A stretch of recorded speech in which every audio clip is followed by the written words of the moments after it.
Hadislardagi shaytonning inson beshining orqa tarafiga 3 chigik chigib qo'yishi. Abu Hurayra radhiyallohu anhu rivoyat qilganki, Rasululloh sallallohu alayhi vasallam mundaq degan: Biringlar uxlaganda shayton uning beshining orqa tarafiga 3 chigik chigib, har bir chigikka uxlavergin. Kechi taxi uzun deb urib qo'yadi. Agar u kishi uyg'onib Allohni zikr qilsa, bir chigik yeshilib ketadi. Tahorat olsa, yana bir chigik yeshilib ketadi. Namoz o'qisa, yana bir chigik yeshilib, titik, ko'ngli ozodi holda tong atqizadi. Unda qilmasa, ko'ngli g'ash, izlangu holda tong atqizadi. Sahihayndan.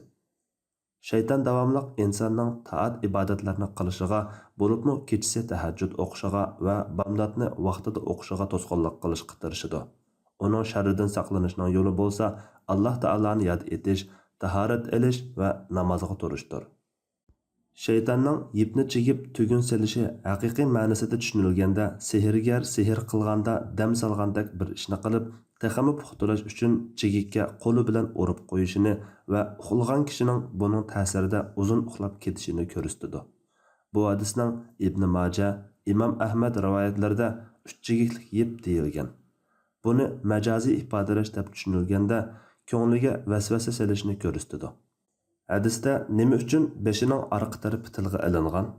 Olimlarning bayon qilishicha, miyadagi to'rsimon shakllanish deb ataladigan uxlash va uyg'onishga mas'ul qismi miyaning yiltizida bo'lib, murakkab nerva hujayralari majmualaridan shakllangan.